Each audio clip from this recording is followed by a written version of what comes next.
Hey guys, welcome to Unicode. Today we will learn about loops which we left in the last video. While loop, do while loop. I guess that you guys are already familiar with loops, or if I can say that you are familiar with one of the loop, that is for loop. If you haven't seen the video, go check that out. Let's get started. Okay, so you can see syntax of for loop already written on the screen. It is for our reference. Let's just write a very basic program of giving an output of 1 to n numbers with a while loop. Okay, so if I just give you a syntax of a while loop, this is it: while, then condition, and then curly brackets. So okay, so for making that program run, we can make two variables, int n and int I. Okay, and we can take n's value from the user and we can initiate i's value by 0, or if I say 1. Okay, so our condition is I is less than n, cout I spaces and increment of I.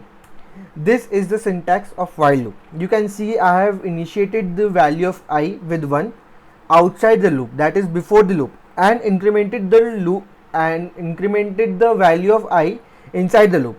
As you can see, there is a difference between syntax of while loop and for loop. In last video I told you about that for loop has everything which we want to run a loop in its syntax itself. Okay, you can see initialization, condition and increment. These three terms are already in the syntax of the for loop. Okay, but in while loop we have initiated the value of I outside the loop. Okay, and incremented the value of I in the loop. Okay, so this was a while loop. Let us just give a output like cout. This was from while loop. Okay, while loop. We will write the code of do while loop below this, so we can just write cout. This was from do while loop.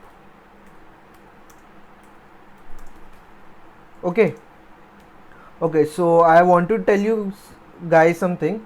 Slash n, you can see this slash n written here.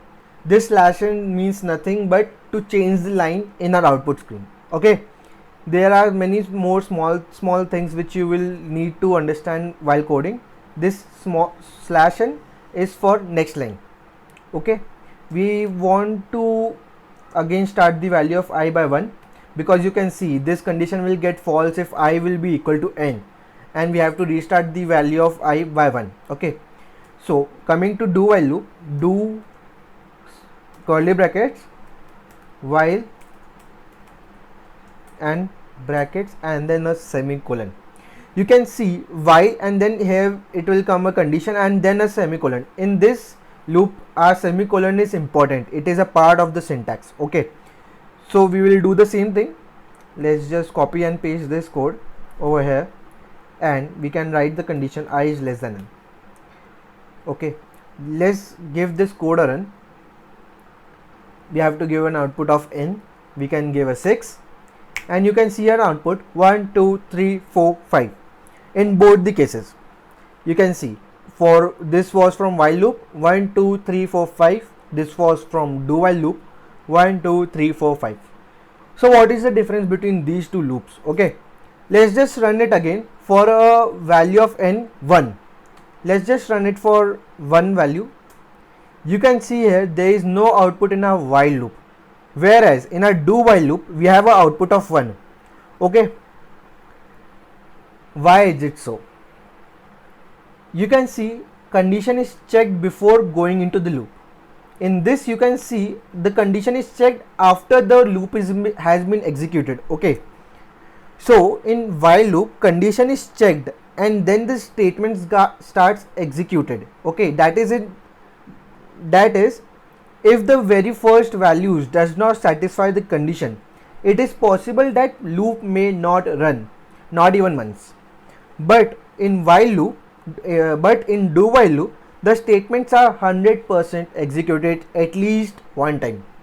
Okay, these types of loops are being classified into two: entry control and exit control.